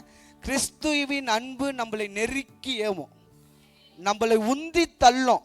நம்மளை வந்து பலவந்தப்படுத்தும், நம்மளை வந்து கட்டுப்படுத்தும், அவருடைய பிள்ளைகளா நம்மளை வாழ வைக்கும். ஏன்னா கிறிஸ்துவின் அன்பு பவுலை எப்படி நெருக்கி ஏவுகிறதோ அந்த மாதிரியே நம்மளுடைய வாழ்க்கையிலையும் கிறிஸ்துவின் அன்பு ரெண்டு பக்கமும் நெருக்கி ஏவும். நம்மளை தமிழில் வந்து அழகாக மொழிபெயர்த்திருக்காங்க, இங்கிலீஷில் கூட இந்த மாதிரி கிடையாது. நெருக்கி நம்மளை ஏவுகிறதா அந்த கிறிஸ்துவின் அன்பு இருக்குது. மொத்தத்துக்கு எப்படி ரெண்டு பக்கமும் தாளம், இந்த மாதிரி கிறிஸ்துவின் அன்பு நம்மளுடைய அன்றாட வாழ்க்கையில் நம்மளை நெருக்கி ஏவுகிற ஒரு சிறப்பான ஒரு அன்பா கிறிஸ்துவின் அன்பு இருக்குது. நம்மளை உந்தி தள்ளும், நம்மளை கட்டுப்படுத்தும், நம்மளை வந்து பலவந்தம் படுத்தக்கூடிய ஒரு அன்பா இருக்குது கிறிஸ்துவின் அன்பு. எந்த காலத்திலையும் எந்த நேரத்திலையும் நம்மளை எந்த சூழ்நிலையிலும் நம்ம விட்டு கொடுக்காத ஒரு அன்பு, விட்டே கொடுக்காது. எந்த ஒரு விஷயத்திலும் நம்ம விட்டு கொடுக்காம எல்லா விஷயத்திலையும் நம்மளோடு கூட இருந்து சகலத்திலையும் வழி நடத்தக்கூடிய அன்பு கிறிஸ்துவின் அன்பு பவுலை நெருக்கி ஏவுகிறது. அந்த அன்பை யார் பெற்றுக்கொண்டார்னு வாசிக்கலாம். அடுத்தது வாசிங்க. ஏனென்றால் எல்லாருக்காகவும் ஒருவரே மரித்திருக்கிற, எல்லாரும் மரித்தார்கள் என்றும் பிழைத்திருக்கிறவர்கள் இனி தங்களுக்கென்று பிழைத்திடாமல் தங்களுக்காக மரித்து எழுந்தவருக்கென்று பிழைத்திருக்கும்படி. நம்ம எதனால பிழைத்திருக்கிறோம்? ஏசு கிறிஸ்துவுடைய அன்புனால பிழைத்திருக்கிறோம். எதனால நம்ம பிழைத்திருக்கிறோம்? இல்லைன்னா பாவத்தில் இயேசு கிறிஸ்து மேலே வரக்கூடிய அந்த கோபாக்கினை நம்ம மேலே வந்துச்சுன்னா என்னத்துக்கு நரகம் தான். இயேசு கிறிஸ்துவோடைய அன்புனால மாத்திரம்தான் நம்ம பிழைத்திருக்கிறோம். அவரை தாண்டிலாம் நம்மளால எதுவுமே பண்ண முடியாது. நம்ம மோசமான கொடூரமான கேவலமான பாவிகளாக நம்ம இருக்கிறோம். அந்த தேவ ஆக்கினை நம்ம மேலே வந்திருக்கோம். ஆனால் இயேசு கிறிஸ்துடைய அன்பு நெருக்கி ஏவுகிறது. ஏனென்றால் எல்லாருக்காகவும் ஒருவரே மரித்தார். அவரால் நம்ம என்ன பண்ணுறோம்? பிழைத்திருக்கிறோம். இப்போ பிழைத்திருந்து சும்மா இருக்கிறது கிடையாது. அதுக்கப்புறம் வாசிங்க.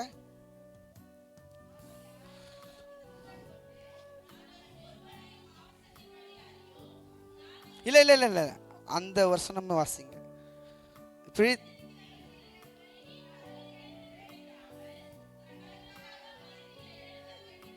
அப்படின்னு எடுத்துங்க. இன்னும் பிழைத்திருக்கிறவர்கள் தங்களுக்கென்று பிழைத்திராமல் தங்களுக்காக மரித்து எழுந்தவருக்கென்று பிழைத்திருங்கள். இப்போ யாருக்காக நம்ம பிழைத்திருக்கிறோம்? இயேசுக்காகவே பவுல் மாதிரி நம்மளுடைய வாழ்க்கையில் என்ன பண்ணணும்? பிழைத்திருக்கணும். நம்மளுடைய காரியத்தையும் நம்மளுடைய நோக்கம் நம்மளுடைய பிளான்ஸ்லாம் இல்லை. இங்கே ஒரே ஒரு பிளானு, அவருடைய சிலுவையின் அன்பு மட்டும்தான் பிளான். அதுதான் இயேசு பவுலுடைய பிரதான நோக்கமாக இருக்குது. இப்போ பவுல் வந்து இப்போ ஆண்டவரும் நம்ம மேலே அன்பு கொள்ளுகிறதுல வைராக்கியமாக இருக்கிறார். எப்படி இருக்கிறார் ஆண்டவர்? நம்ம மேலே அன்பு கொள்ளுகிறதுல வைராக்கியமாக இருக்கிறாரு. அவன் மேலே அன்பு வச்சுட்டா அவனை எப்படியாச்சும் ரட்சித்து கொள்வன்ற ஒரு வைராக்கியத்தில் நம்ம மேலே இருக்கிறார். நம்ம மேலே வாஞ்சை உள்ள ஒரு அன்புல இருக்கிறாரு, உணர்வுள்ள அன்புல இருக்கிறாரு. அதனால தான் சொல்றாரு, பிதா என் கையில் கரத்தில் கொடுத்ததை யாராலையும் என்ன பண்ண முடியாது? பறித்து கொள்ள முடியாது. சுய ரத்தத்தினால நான் மீட்டு கொண்டேன், அதை யாராலையும் என்ன பண்ண முடியாது? பறித்து கொள்ளவே முடியாது அப்படின்னு சொல்றாரு. அதனால நம்ம அவருடைய சுய ரத்தத்தினால மீட்கப்பட்ட ஒரு மனுஷனா நம்ம இருக்கிறோம். அதனால அவருடைய கையிலேருந்து யாராலையும் அவர் என்ன பண்ண முடியாது? பறித்து கொள்ளவே முடியாதுன்னு சொல்லிட்டு இயேசு சொல்லியிருக்கிறாரு. யார் சொல்றாரு? இயேசு சொல்றாரு இந்த ஒரு விஷயத்தை. அதனால அவர் அன்பை விட்டு நம்மளை யாராலும் என்ன பண்ண முடியாது? பறித்து கொள்ள முடியாது. அதனால தான் இதை வந்து இப்போ ரோமர் 8 எடுத்துக்கோங்க. ரோமர் 8:36 பவுல் வந்து இந்த அன்பை உணர்ந்ததுனால தான் இந்த ஸ்டேட்மெண்ட் சொல்றார். கிருபை எல்லாமே சேர்ந்து சொல்லலாம் ஒன்னா. இப்போ தேவன் வந்து வைராக்கியமாக இருக்கிற மாதிரி நம்மளுடைய வாழ்க்கையில் ஒரு முடிவு எடுக்கணும். என்ன பண்ணோம்? கிறிஸ்துவின் அன்பை விட்டு நம்மளை பிரிப்பவன் யார்? பவுலு மாதிரியே நம்மளும் சொல்லணும். ஏன்னா பவுலுக்கு கொடுத்த பரிசுத்த ஆவியானவர் தான் உங்களுக்கு கொடுத்துருக்காரு. பவுலுக்கு கொடுத்த சுவிசேஷ வேலையை தான் நம்மளுக்கு கொடுத்துருக்கிறாரு. பவுலை எப்படி கடவுள் வந்து தேவனுடைய பிள்ளையாக பார்க்குறாரோ அதே போல தான் நம்மளுடைய தேவனுடைய பிள்ளையாக பார்க்குறாரு. பவுலுக்காக இயேசு எப்படி சிலுவையில் மரிச்சாரோ அதே போல தான் நம்மளுக்காக சிலுவையில் மரிச்சார். எந்த ஒரு மாற்று கருத்தும் இல்லை. அதே மாதிரி இந்த பவுல் சொல்கிற விஷயத்த நம்மளுடைய வாழ்க்கைக்குள்ளாக நம்ம எடுத்துக்க நம்ம கடமைப்பட்டிருக்கோம். ஆமென், ஹல்லேலூயா. கர்த்தர் நல்லவர் என்பதை என்ன பண்ணணும்? ருசிச்சு பார்க்கணும். அதனால வசனத்தை நம்மளுடைய வாழ்க்கைக்குள்ளாக நம்ம எடுத்துக்கணும். ரோமர் எடுத்துக்கணும் 36 இருப்பவன் யார்? உபத்திரமோ, வியாகுலமோ, துன்பமோ, பசியோ, நிர்வாணமோ, நாசம், மோசமோ, பட்டயமோ, இவைகள் எல்லாவற்றிலும் நம்மில் அன்பு கூறுகிறவர்களாகவே முற்றிலும் ஜெயம் கொள்ளுகிறவர்களாய் இருக்கிறோம். மரணமானாலும் ஜீவனானாலும் தேவ தூதர்களானாலும் அதிகாரிகளானாலும் வல்லமைகளானாலும் நிகழ்காரியங்களானாலும் வரும் காரியங்களானாலும் உயர்வானாலும் தாழ்வானாலும் வேறு எந்த சிருஷ்டியானாலும் நம்முடைய கர்த்தராகிய இயேசு கிறிஸ்துவின் மேல் உள்ள தேவனுடைய அன்பை விட்டு நம்மளை பிரிக்க மாட்டாதென்று நிச்சயத்திருக்கிறேன். ஆமேன். எந்த ஒரு காரியமும் இயேசு கிறிஸ்துவுடைய அன்பை விட்டு நம்மளை பிரிக்க மாட்டாது. அது எந்த ஒரு சிருஷ்டியாக இருந்தாலும் சரி, யாராக இருந்தாலும் சரி, நம்மளை இயேசு கிறிஸ்துக்குடைய அன்பை விட்டு பிரிக்க முடியாது. ஏன்னா அவர் செஞ்ச தியாகம் அந்த மாதிரி நம்மளுடைய வாழ்க்கையில். இப்போ இயேசு கிறிஸ்து நம்மளுக்காக மரித்ததுனால நம்ம ஜீவனுள்ள ஒரு உறவை நம்மளுடைய வாழ்க்கையில் நம்ம பெற்றிருக்கிறோம். எப்போ ஆரம்பிச்சோன்னு தெரியுமா? தெரியல. சரி, இயேசு கிறிஸ்து வாழ்க்கையில் நம்ம பெற்று அவருடைய சிலுவையின் பலியில் நம்ம விசுவாசிக்கிறதுனால அவர்கிட்ட நம்ம ஜீவனுள்ள ஒரு உறவுல இருக்கிறோம். என்ன உறவு? ஜீவனுள்ள ஒரு உறவு. அவருடைய அன்பின் நிமித்தமாக நம்மளுடைய வாழ்க்கையில் இலவசமாக நம்மளுக்கு கிடைச்ச ஒரு உறவு. அவர் கிருபையை சார்ந்து மட்டும் கிடைச்ச உணர்வு. அதனால தான் ஏசப்பா சொல்கிறேன், நான் திராட்சை செடி, நீங்கள் கொடிகள்ன்றார். இப்போ திராட்சை செடியில் எப்படி கொடி இணைஞ்சி இருக்குதோ, ஏசப்பா பரலோகத்தில் இருந்தாலும் சரி, பரிசுத்த ஆவியான நிமித்தமாக கடவுளோடு கூட நம்ம இணைக்கப்பட்டிருக்கிறோம். நம்ம இணைக்கப்பட்ட ஒரு அனுபவத்தில் நம்மளுடைய வாழ்க்கையில் இருக்கிறோம். இப்போ பரிசுத்த ஆவியான நிமித்தமாக ஏசப்பா செடியாக இருக்கிற நம்ம அவரோடு இணைக்கப்பட்ட ஒரு ஜீவனுள்ள கொடியாக நம்ம இருக்கிறோம். அந்த கொடியை என்ன பண்ணுறாரு? அவருக்குள்ளே இணைக்கப்பட்டோன்னா நம்ம என்றைக்குமே ஜீவனுள்ள ஒரு விஷயம் கொடியாக தான் இருப்போம். அது இல்லாமல் அவரே சரிதமாகிய சபைக்கு என்ன பண்ணுறாரு? தலையாக இருக்கிறார். அப்போ அவர் தலையாக இருக்கிறத நம்ம என்ன பண்ணுறோம்? அவயங்களாக இருக்கிறோம். இப்போ அவயங்களாக இருக்கிறதுனால தலைக்கும் இப்போ அவயங்களுக்கும் ஒரு கனெக்ஷன் இருக்குது. இப்போ அந்த கனெக்ஷன் இருக்கும்போது இப்போ வெட்டி போட்டால் அது என்ன ஆகிடும்? தலைக்கும் அவயங்களுக்கும் சரீரத்துக்கும் ஒரு கனெக்ஷன் இருக்காது.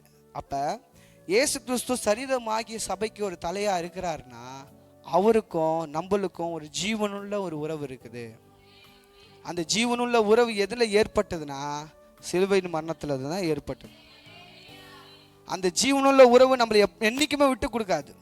அவர் உலகத்தோருடைய பாவங்களை எண்ணி கணக்கில் வைத்து கொள்ளையா. உலகத்தோருடைய பாவங்களை என்ன பண்ணார்? நம்மளை அவரோடு கூட ஒப்புரவாக்க ஊழியத்தை நம்மளுக்கு கொடுத்துருக்கிறார். நம்மளும் என்ன பண்ணணும்? அன்றாட மனிதர்களில் தேவனோடு கூட ஒப்புரவாக்கணும் சுவிசேஷத்தின் மூலமாக. அதுதான் நம்மளுக்கு பிரதான பணி. ஆமென். அதுதான் நம்மளுடைய வாழ்க்கையில் சிறப்பான ஒரு பணியை. அப்போ நம்ம ஒரு மனுஷனுக்கு இருக்கிறதுலையே விலையேற பெற்ற ஒரு மதிப்பை நீங்கள் கொடுக்கணுன்னா இயேசு கிறிஸ்துவோடைய அன்பை பற்றி அவன் லைஃப்பில் நீங்கள் கொடுங்க. அதுதான் விலையேற பெற்ற ஒரு பரிசு அவனுடைய வாழ்க்கையில். அது நீங்கள் எவ்வளோ கோடி ரூபாய், எவ்வளோ பணம் கொடுத்தாலும், எவ்வளோ காசு கொடுத்தாலும் நீங்கள் இயேசு கிறிஸ்துவோடைய அன்பை பற்றி கொடுக்கறதுக்கு ஈடு ஆகாது. ஆமென். அல்லேலூயா. அது மாத்திரம் இல்லை, இப்போ ஜீவனுள்ள அன்பில் நம்ம இணைக்கப்பட்டிருக்கிறோம். இப்போ நியாயப்பிரமாணம் எப்படி இருக்குது? நியாயப்பிரமாணத்தை நீங்கள் வாங்க எபிரேயர் எடுத்துக்கோங்க. 10:19.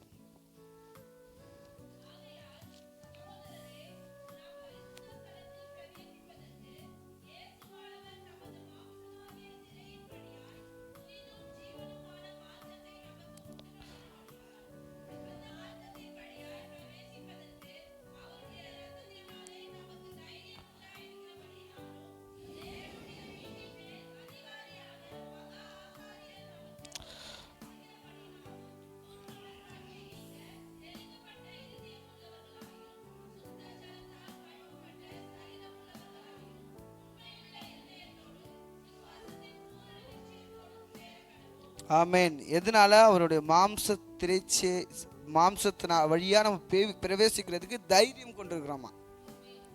அவர் அந்த அளவுக்கு நம்மளை என்ன பண்ணியிருக்காரு? அவருடைய அன்பின் நிமித்தமாக நம்மளுடைய வாழ்க்கையில் அன்றாட நம்மளை மீட்டு இருக்கிறார்.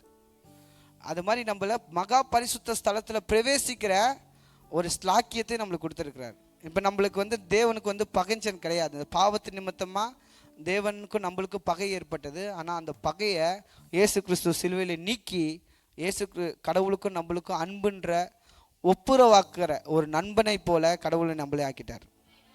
இப்போ அந்த பகை நீக்கி கடவுளோடு கூட நம்ம பேசுறதுக்கு, உலாவுறதுக்கு, கடவுளுடைய பிரசன்னத்தில் இருக்கிறதுக்கு அவருடைய சிலுவையின் மரணம் நம்மளுடைய வாழ்க்கையில் என்ன பண்ணியிருக்குது? தகுதிப்படுத்தியிருக்குது. ஓகேவா? அதனால அவருடைய சிலுவையின் மரணம் நம்மளை தகுதிப்படுத்தியிருக்குது. அது மட்டும் இல்லை, இப்போ பவுல் அன்றாட வாழ்க்கையில் இப்போ நம்ம எதை குறித்து நம்ம கவலைப்பட தேவையில்ல. அவர் நம்ம வாழ்க்கையில் ஜீவனுள்ள ஒரு உறவு வச்சிருக்காரு.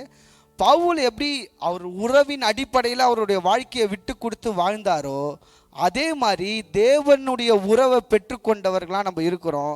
அவர் உறவின் அடிப்படையில் நம்மளுடைய வாழ்க்கை பயணம் இருக்கணும்.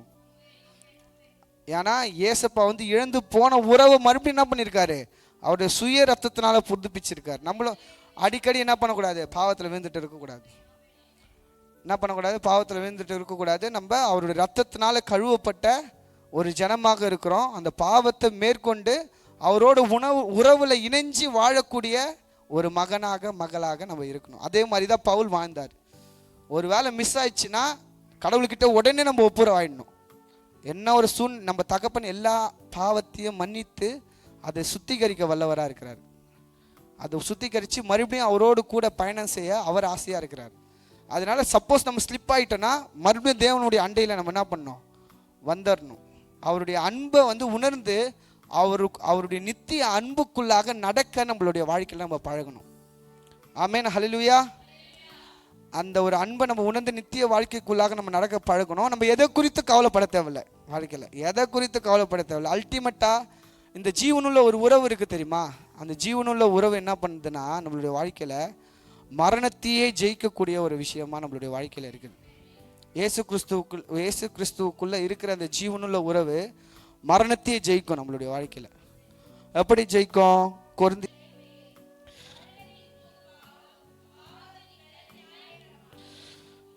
அப்படின்னுக்கா. இப்போ நம்மளுடைய இயேசு கிறிஸ்துடைய அன்பு நம்மளுடைய வாழ்க்கையில் எப்படி இருக்குதுன்னா, நம்மளை இறந்து போன அந்த ஜீவனுள்ள உறவையும் பெற்றுக்கொள்ள வச்சிருக்குது. அது இல்லாமல் தேவ கோபத்திலேருந்து நம்மளை காப்பாற்றிருக்குது. நம்ம வாழ்க்கையிலேருந்து பாவம் நீக்கிற ஒரு பாவ பிரயாச்சித்த பலியாக இயேசு மரிச்சிருக்கிறாரு. அது மாத்திரம் இல்லை, இப்போ அவருடைய அன்புல நம்ம இணைக்கப்பட்டிருக்கிறோம். அந்த அன்போட ரிசல்ட் என்னன்னு பார்த்தீங்கன்னா உயிர்த்தெழுதல். அந்த ஜீவனுள்ள ஒரு உறவில் நம்ம இணைக்கப்பட்டதுனால இயேசு கிறிஸ்து வருகையில் என்ன பண்ணுவோம்? நம்ம உயிர்த்தெழுவோம். மரணம் நம்மளை பிடிச்சி வைக்க முடியாது. இயேசு கிறிஸ்துடைய சிலுவையின் மரணத்தில் மரணத்துடைய கூரை ஆண்டவர் நசுக்கிட்டார். மரணமே உன் கூர் எங்கே? பாதாளமே உன் ஜெயம் எங்கே? பாதாளத்துக்கு ஒரு ஜெயமும் கிடையாது, மரணத்துக்கு ஒரு கூரும் இல்லை. ஏன்னா மரணம் அது தேல் மாதிரி ஒரு கொட்டுகிற விஷம் போலையாம் அந்த கூறு. அந்த கூரையே அந்த விஷமுள்ள ஒரு காரியத்தையே அவர் என்ன பண்ணிட்டார்? ஆண்டவர் உடைச்சிட்டார். நம்மளுக்கு அழிவுள்ள காரியங்கள் நம்மளுடைய வாழ்க்கையில் இல்லை. ஏன்னா ஜீவனுள்ள தேவனுடைய உறவில் நம்ம இணைக்கப்பட்டிருக்கிறதுனால இயேசு கிறிஸ்துடைய வருகையில் இந்த அழிவுள்ளதாக இருக்கிறது அழியாமையை தரித்துக்கொள்ளும். சாவுக்கு ஏதுவாக இருக்கிற சரிதம் சாவாமையை தரித்துக்கொள்ளும். மரணம் என்ன பண்ணும்? ஜெயமாக விழுங்கும். ஏன்னா அவருடைய அன்பு அந்த அளவுக்கு நம்மளுடைய வாழ்க்கையில் இருக்குது. கர்த்தர் நம்மளுடைய மேய்ப்பராக இருக்கிறாரு. மேய்ப்பராக இருந்தாலும் அன்றாட நம்மளை பராமரிப்பார். எதை குறித்து நீங்கள் கவலைப்பட தேவையில்லை. மரண இருளில் பள்ளத்தாக்கில் நடக்கும் போது கூட நீங்கள் எதை பயப்படவே தேவையில்லை. என்ன சாப்பிடணும், என்ன எங்கே தூங்கணும், என்ன பண்ணணும் அப்படின்னு சொல்லிட்டு எதுவுமே புலம்ப தேவையில்லை. நம்மளுடைய வாழ்க்கையில் என்றைக்குமே பரிசுத்த ஆவியானவர் இருக்கிறார். உங்களை விட்டு விலகவே மாட்டார் பரிசுத்த ஆவியானவர். மத்திய 28 கடைசி வசனம் என்ன சொல்லுது? உலகத்தின் முடிவு பரிந்தும் சகல நாட்களையும் நான் உங்களோடு கூட இருக்கிறேன். அவர் சொன்ன ஒரு வாக்கு மாற மாட்டார். அதனால இப்போ ஒரே ஒரு கடமை தான் நம்மளுக்கு. அவர் அன்பை பெற்றுக்கொண்ட அவர் அன்புல நிலைத்திருந்து பவுல் மாதிரியே ஆண்டவர் எதை நேசிக்கிறார் என்ற ஒரு விஷயத்தை வாழ ஆரம்பிச்சிடணும். எல்லாத்தையும் நீங்கள் ஆசைப்படுறதெல்லாம் குப்பையாக நினச்சிருங்க, அற்பமாக நினச்சிருங்க, அதை விட்டுட்டு வந்துடுங்க. இயேசுப்பாக வாழ்க்கை ஓட ஆரம்பிங்க. கடவுள் உங்களை பயங்கரமாக ஆசீர்வதிப்பார். ஆமென். நம்ம யாரோட மந்தையாக இருக்கோம்? நம்ம இயேசுவோட மந்தையாக இருக்கிறதுனால நம்ம என்ன பண்ணணும்? நம்மளுக்குள்ளேயே ஒரு ஒற்றுமை நம்மளுக்கு இருக்கணும். தேவனுடைய அன்பை எங்கே வெளிப்படுத்த முடியும்? அதிகமாக சொல்லுங்கள், சபையில் தான் வெளிப்படுத்த முடியும். அதனால் கடவுளுடைய அன்பை நம்ம இங்கே தான் ப்ராக்டிஸ் பண்ணணும். நிறைய பேர் சபைக்கே வராமல் இருந்துருவாங்க. அந்த மாதிரிலாம் நம்ம என்ன பண்ணக்கூடாது? இருக்கக்கூடாது. கடவுளுடைய அன்பை கரெக்டாக பயன்படுத்துகிற இடம் எதுன்னு பார்த்தீங்கன்னா இந்த சர்ச் தான். ஏன்னா சர்ச்சில் வந்து நம்ம சகல சகோதரனுக்கிட்டையும் நம்ம அன்பாக இருக்கணும். மனஸ்தாபம் நம்மளுக்கு இருக்கக்கூடாது. அவனை மன்னிக்காமல் நம்ம இருக்கக்கூடாது. அவனுக்கு கூட கசப்பு இருக்கக்கூடாது. அப்படி கசப்பு ஒரு வேளை நம்மளுக்கு இருந்ததுன்னா நம்ம தேவனுடைய மந்தையில் இல்லை. ஆமென். வசனம் பார்க்கலாமா? 1 யோவான் 2:4. அவரை அறிந்திருக்கிறவனும் சொல்லியும் அவருடைய கற்பனையை கை கொள்ளாதவன் பொய்யனாயிருக்கிறான். எப்படி இருக்கிறான்? அவருடைய கற்பனையை கை கொள்ளணும். நம்ம அப்படி கை கொள்ளாத பட்சத்தில் நம்ம எப்படி இருக்கிறோம்? அவர் உண்மையாக தான் இருக்கிறாரு, நம்ம பொய்யனா இருக்கிறோம். அப்புறம் வாசிங்க.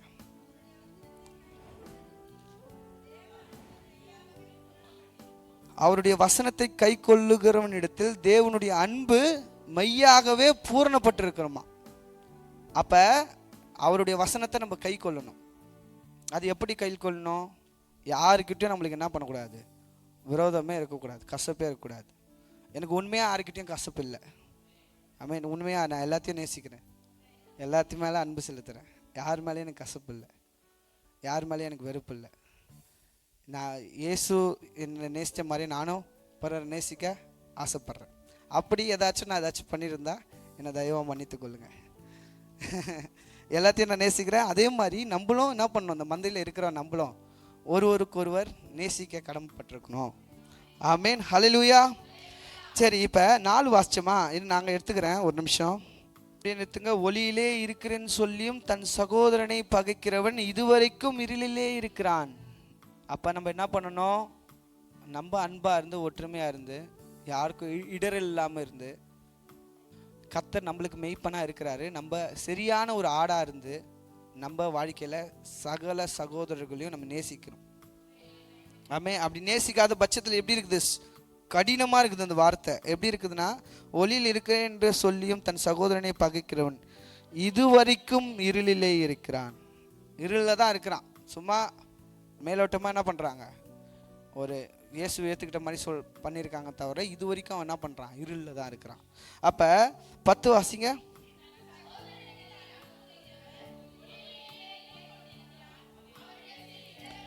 இடரல் ஒன்றுமில்லை. அப்போ நம்ம சகோதரனுக்கிட்ட அன்பு கூறணும். நம்ம இடரெல்லாம் இருக்கக்கூடாது. அவனிடத்துல என்ன பண்ணுறது? அவன்கிட்ட என்ன நிலைத்திருக்குது? ஒளியில் நிலை கொண்டு இருக்கிறான், நிலைத்திருக்கிறான். அவன் தான் கடவுளுடைய பிள்ளையாக அங்கே இருக்கிறான். அவன் தான் அந்த தேவனுடைய இணைக்கப்பட்ட உறவில் வந்து சரியான பாதையில் நடக்கிறவனாக இருக்கிறான். அந்த மாதிரி நம்மளுடைய வாழ்க்கையில் நம்ம என்ன பண்ணணும்? அனுதினமும் நம்ம இருக்கணும். அது மாதிரி நம்ம அவனிடத்திலிருந்து இடரல் இல்லையா, அந்த மாதிரி ஆள்கிட்ட இருந்து டிஸ்டர்பன்ஸ் இல்லை, அந்த மாதிரி ஆள்கிட்ட இருந்து வெறுப்பு இல்லை, அந்த மாதிரி ஆள்கிட்ட இருந்து நம்மளுக்கு பக்தி விருத்தி மட்டும்தான் நம்மளுக்கு வாழ்க்கையில் என்ன பண்ணும்? உண்டாகும். சரி, 11.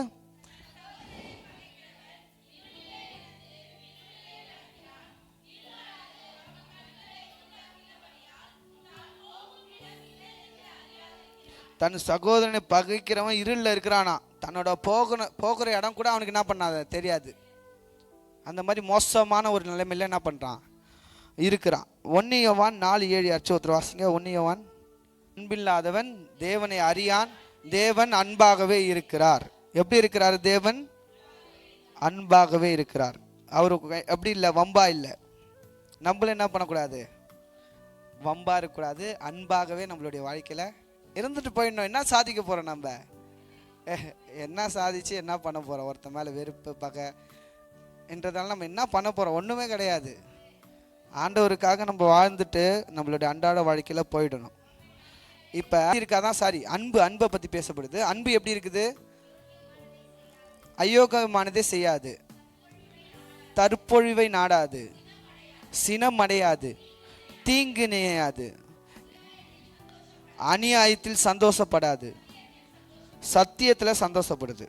ஓகேவா? இப்போ தீங்கு நினையாது அப்படின்னு போட்டிருக்குது. தீங்கு நினையாதுன்னா எப்படி தெரியுமா? அந்த வசனத்தோட மீனிங் இருக்குது. ஒரு தீமையான காரியத்தையும் மனசில் வச்சுக்கிட்டு கணக்கு வச்சுக்கிற மாதிரி இருக்க மாட்டாங்க அவங்க. இந்த மாதிரி அந்த காரியம் பண்ணிட்டானே, அது பண்ணிட்டானே, இது பண்ணிட்டானே, அதனால கரெக்டாக கவுண்டர் அட்டாக்கு இப்போ கொடுக்கலாம். அந்த மாதிரி அன்பு என்னது? அந்த தீங்கான விஷயத்தில் கணக்கில் வைத்திராதான். அந்த மாதிரி தான் அந்த கிரீக்கில் இருக்குது. அது அந்த மாதிரி நம்மளுடைய வாழ்க்கையில் நம்ம என்ன பண்ணணும்? இருக்கணும் நம்மளோட அன்றாட வாழ்க்கையில். இதெல்லாம் தான் நம்ம கிறிஸ்துவின் அன்பை நம்ம சரியான விதத்தில் பயன்படுத்துகிறோமா இல்லையா என்ற ஒரு விஷயமே இங்கே தான் நம்மளுக்கு தருது. அப்புறம் 1 யோவான் 4:16, 1 யோவான் 4:16.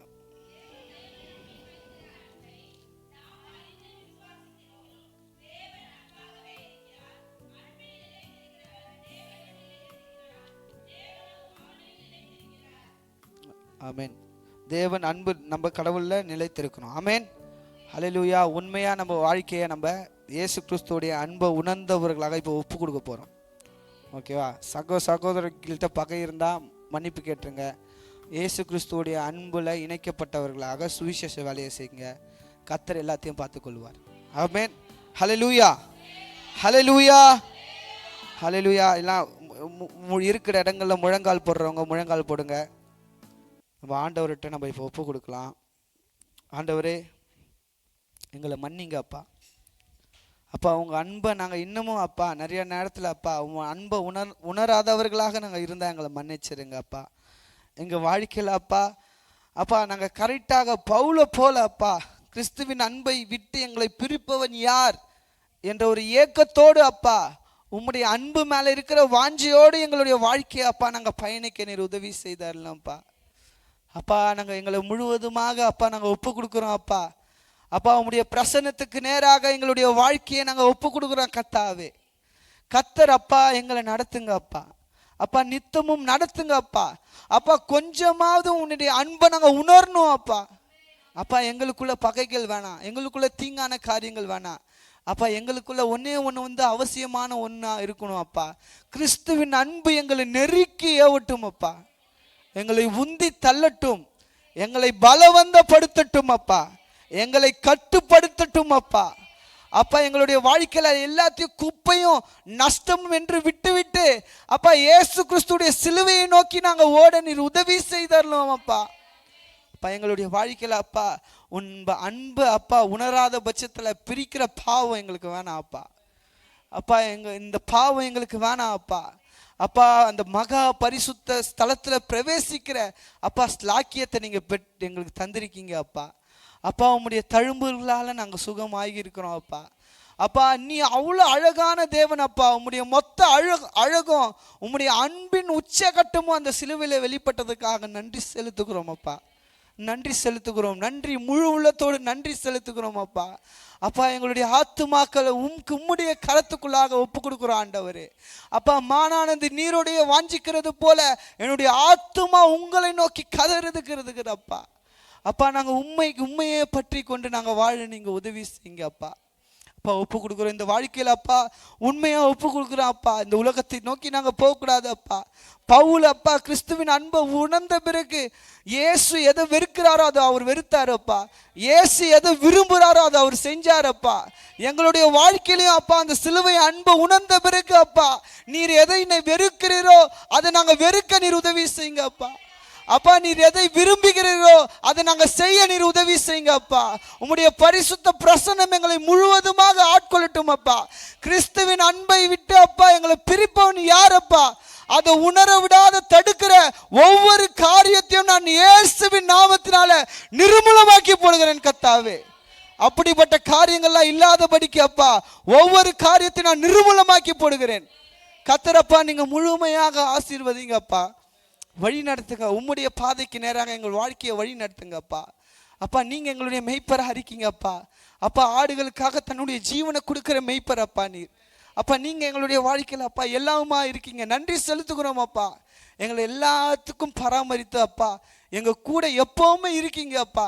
அந்த மெய்ப்பனுடைய அன்பை உணர நீர் உதவி செய்யுங்க அப்பா. அப்பா உதவி செய்யுங்க அப்பா.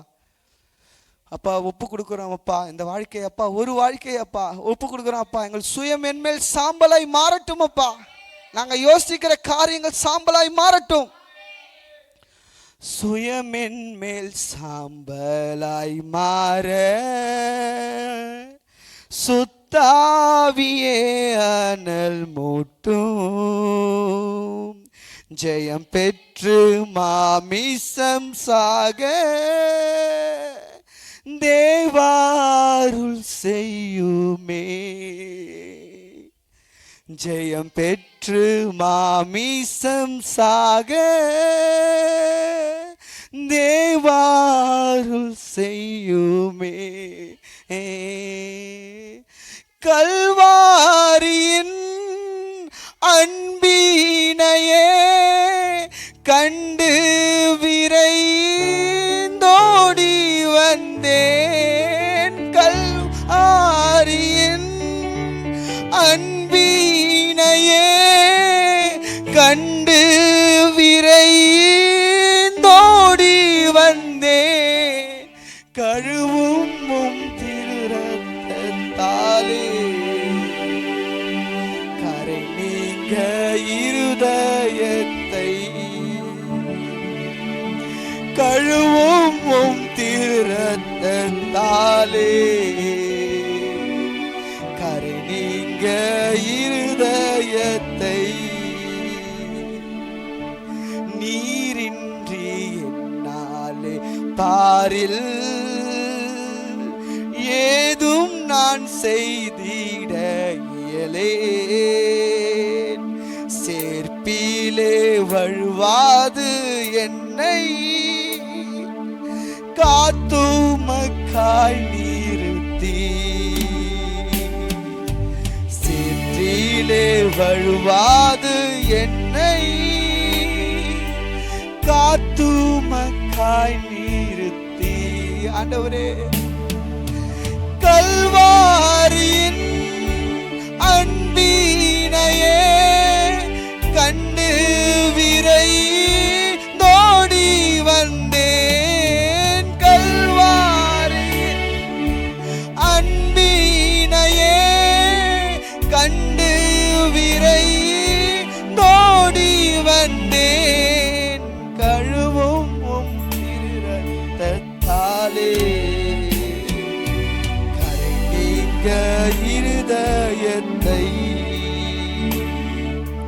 கழுவும் திருரத்தத்தாலே கரை நீங்க இருதயத்தை. ஆவியோடாத்மா சரீதம் அன்பரே உமக்கென்று தந்தே, ஆலயமாக்கியே இப்போ ஆசீர்வதித்தருளும். ஆலயமாக்கியே இப்போ ஆசீர்வதித்தருளும். கல்வாரியின் அன்பினையே கண்டு விரைந்தோடி வந்தேன். கல்வாரியின் அன்பினையே கண்டு விரைந்தோடி வந்தேன். கழுவும் திருரத்தத்தாலே கரை நீங்க இருதயத்தை, கழுவும் திருரத்தத்தாலே கரை நீங்க இருதயத்தை. அப்பா, சுயம் சாம்பலா மாறட்டும் அப்பா. சுயமின் மேல் சாம்பலாய் மாற சுத்தாவியே அனல் மூண்டு. ஜெயம் பெற்று மாமிசம் சாக தேவாருள் செய்யுமே. ஜெயம் பெற்று மாமிசம் சாக தேவாருள் செய்யுமே. கல்வாரியின் அன்பினையே கண்டு விரைந்தோடி வந்தேன். கல்வாரியின் அன்பினையே கண்டு விரைந்தோடி வந்தேன்.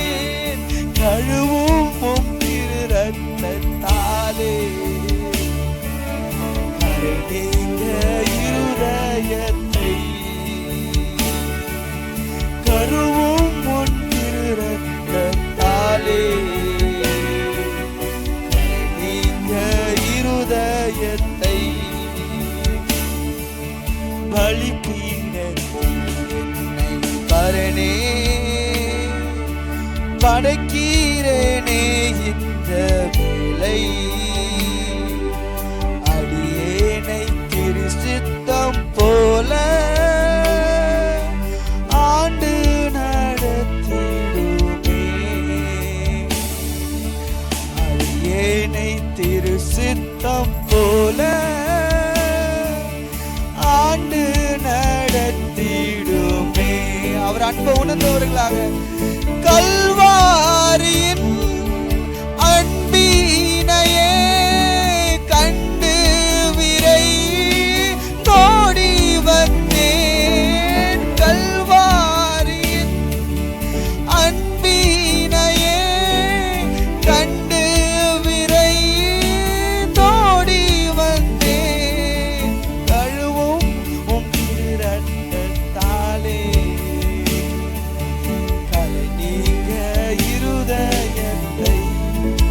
ஆண்டவரே, இந்த நேரத்தில் அப்பா எங்களுடைய வாழ்க்கையும் இரத்தத்தாலே கருணீக்க இருதயத்தை அப்பா உங்களுடைய அன்பை தாண்டி எங்கள் வாழ்க்கையில எதுவும் நாங்கள் யோசிக்க வேணாம் அப்பா. எங்களுடைய எண்ணங்கள் இயக்கங்கள் எதுவும் வேணாம் அப்பா. அப்பா எங்களுடைய வாழ்க்கையில அப்பா முழுவதுமாக உங்க பாதப்படி நாங்கள் ஒப்பு கொடுக்குறோம் அப்பா. எங்களை தருகிறோம் அப்பா. அப்பா இன்னுமேட்டு எங்களுடைய சரீரத்துல பிழைத்திருக்கிறது அப்பா இயேசு பிழைத்திருக்கட்டும் அப்பா. அப்பா பவுல மாதிரி எங்களுடைய வாழ்க்கையில அப்பா ஒரு அர்ப்பணிப்பு இருக்க நீர் உதவி செய்யுங்க அப்பா.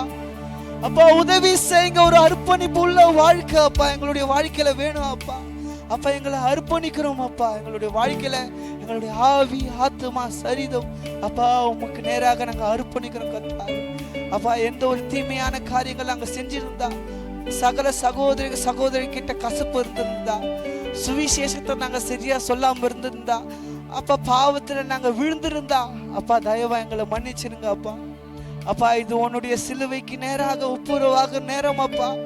அப்பா எங்கள் இருதயத்தை மன்னிங்க அப்பா. உங்களுடைய கழுவும் திரு ரத்தத்தினால அப்பா எங்களுடைய வாழ்க்கையை அப்பா நாங்க உங்களுடைய அன்புக்கு நேராக நாங்க போக உதவி செய்யுங்க அப்பா. சகலத்தையும் வழி நடத்துங்க அப்பா. உம்முடைய அன்பை உணர விடாம தடுக்கிற ஒவ்வொரு காரியத்தையும் இயேசுவின் நாமத்தினால நிர்மூலமாக்கி போடுகிறேன் கர்த்தாவே. அப்படிப்பட்ட காரியங்கள்லாம் அப்பா சபையில இல்லாதபடிக்கு ஒவ்வொரு காரியத்தையும் நிர்மூலமாக்கி போடுகிறேன் கர்த்தாவே. நீர் ஆளுகை செய்யுங்க. உம்முடைய ஆவியானவர் அப்பா முழுவதுமாக நடத்துங்க. உம்முடைய பிரசன்னம் முழுவதுமாக ஆட்கொள்ளட்டும். எல்லாத்தையும் அப்பா உம்முடைய பாதப்படியில நாங்க வைக்கிறோம் அப்பா. நீங்க ஆட்கொள்ளுங்க அப்பா. இந்த ஆராதனையில் அப்பா உங்களுடைய பிரசன்னம் முழுவதுமாக இருக்கிறதுக்காக நன்றி செலுத்துகிறோம். உங்களுடைய கிறிஸ்துவின் அன்பு அப்பா எங்களை நெருக்கி ஏவுறதுக்காக நன்றி அப்பா. எங்களை பலவந்தம் படுத்துறதுக்காக நன்றி. எங்களை உந்தி தள்ளுகிறதுக்காக நன்றி செலுத்துகிறோம் அப்பா கர்த்தாவே. அப்பா கடைசி வரையும் அப்பா இந்த ஓட்டத்தை கரெக்டான ஒரு விதத்துல ஓட நீ ஞானத்தையும் அறிவியும் அப்பா உங்களுடைய பரிசுத்த ஆவியான ஒரு நிமித்தமாக அப்பா எங்களுடைய சபைக்கு தந்தரலுங்க அப்பா. அப்பா எங்களை உலகத்தின் முடிவு வரைக்கும் நீங்க நடத்த வல்லவரா இருக்கீங்க அப்பா. நன்றி செலுத்துகிறோம், நன்றி செலுத்துகிறோம். நன்றி அப்பா. எல்லா துதிகளையும் அப்பா எல்லா காரியத்திலும் அப்பா உங்களுடைய பாதப்படிக்கு நேராக அப்பா நாங்கள் ஏறெடுக்கிறோம் அப்பா. இந்த ஆராதனை ஏற்றுக்கொள்ளும் எங்கள் ஜீவனுள்ள பிதாவே ஆமென். எங்கள் ஆத்துமாவே கர்த்தரை ஸ்தோத்திரி, முழுவதுமே பரிசுத்த நாமத்தை ஸ்தோத்திரி.